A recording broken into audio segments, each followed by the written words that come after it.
Hi friends, இன்றைக்கி முருங்கைக்காய் பொரிச்ச குழம்பு எப்படி செய்கிறது அப்படிங்கிறத பார்க்கலாம். அதுக்கு என்னென்ன இன்க்ரீடியன்ட்ஸ் தேவை அப்படின்னா, இந்த மாதிரி முருங்கைக்காய் வந்து சின்ன சின்ன பீசஸாக வந்து கட் பண்ணி வச்சுக்கோங்க.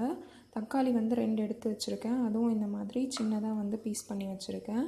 பூண்டு வந்து இந்த மாதிரி பொடிச்சு நல்லா நசுக்கி வச்சுருக்கேன். கொத்தமல்லி, கருவேப்பிலை, தேங்காய் துருவல் 1 கப் எடுத்திருக்கேன். வெங்காயம் வந்து 2 பெருசு சின்னதாக இந்த மாதிரி கட் பண்ணிக்கணும்.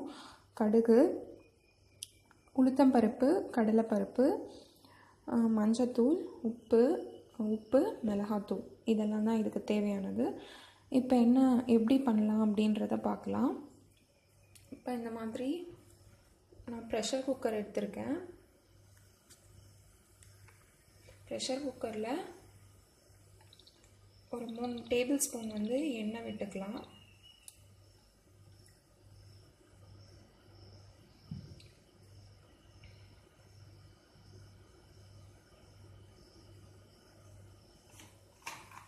எண்ணெய் நல்லா சூடான உடனே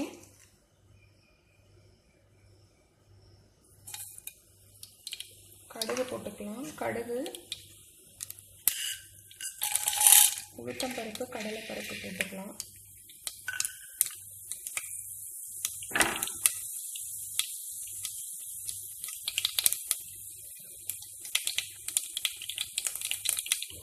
இப்போ கருவேப்பிலை சேர்த்துக்கலாம்.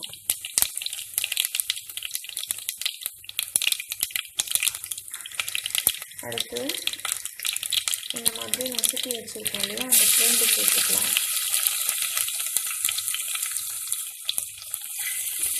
பூண்டு நல்லா பச்சை வாடை போகிற வரை நல்லா வதக்கிக்கலாம்.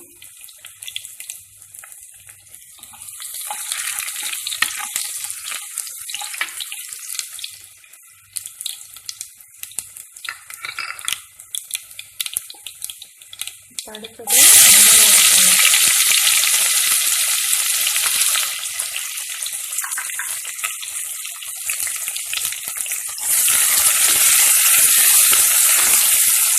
வெங்காயம் ஆட் பண்ணிவிட்டு அதை நல்லா வந்து வதக்கிக்கணும். இந்த மாதிரி எண்ணெயிலே வந்து கோல்டன் கலர் ஆகிற வரை வதக்கிக்கணும்.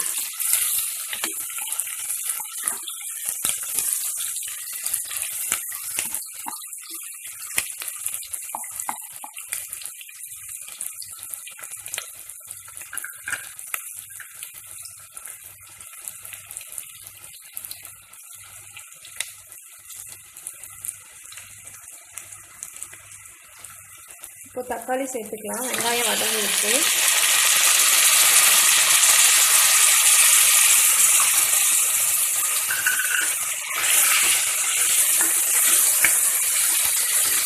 தக்காளி வந்து நல்லா வதங்கிட்டேன். இப்போ உப்பு சேர்த்துக்கலாம்.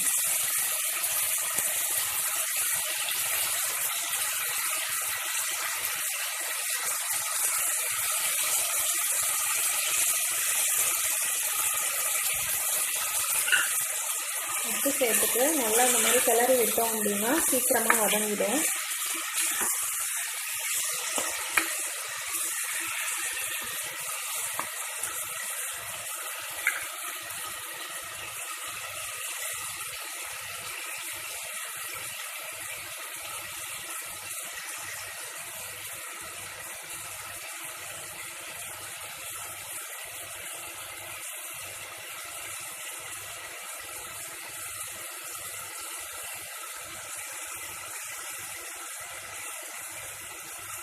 இப்போது மஞ்சத்தூள், மிளகாத்தூள் வந்து ஆட் பண்ணிக்கலாம். மஞ்சத்தூள் வந்து ஒரு 1/2 டேபிள் ஸ்பூன் ஆட் பண்ணிக்கலாம்.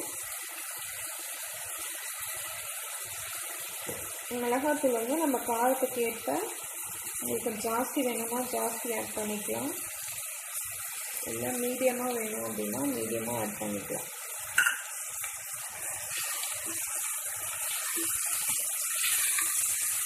ஆட் பண்ணி இந்த மாதிரி நல்லா கலரி விட்டுறலாம்.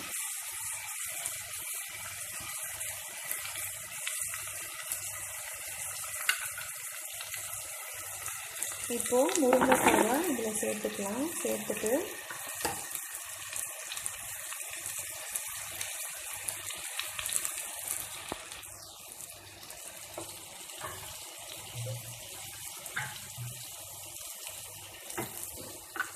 இப்போ 2 கப் வந்து நம்ம இதில் தண்ணி ஊற்றிக்க போகிறோம்.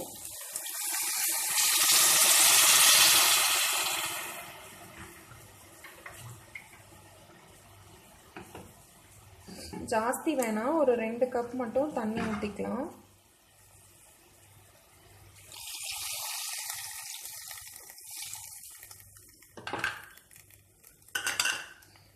தண்ணி ஊற்றிட்டு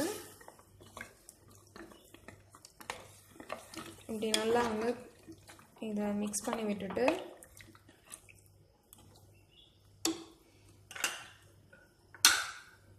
இப்போ வந்து குக்கரை வந்து நம்ம க்ளோஸ் பண்ணிக்கலாம். க்ளோஸ் பண்ணிவிட்டு இப்போ ஜஸ்ட் ஒரு 1 விசில் விட்டுட்டு நம்ம ஓப்பன் பண்ணிக்கலாம். ஓப்பன் பண்ணிக்கலாம். இப்போ நம்ம முருங்கைக்காய் வந்து நல்லா வெந்துடுச்சு. இப்போ இந்த சமயத்தில் நம்ம என்ன பண்ணலாம் அப்படின்னா, நம்ம எடுத்து வச்சுருக்கோம் இல்லையா தேங்காய், ஃபஸ்ட்டு வந்து கேஸ் வந்து ஆன் பண்ணி சிம்மில் வச்சுக்கலாம்.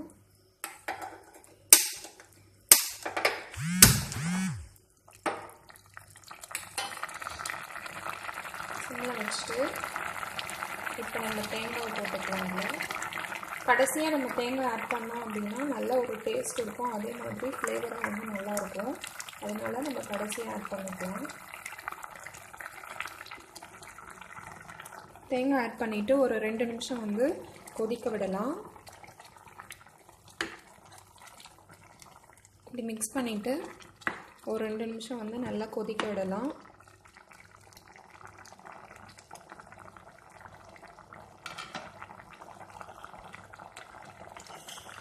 2 நிமிஷம் ஆயிடுச்சு.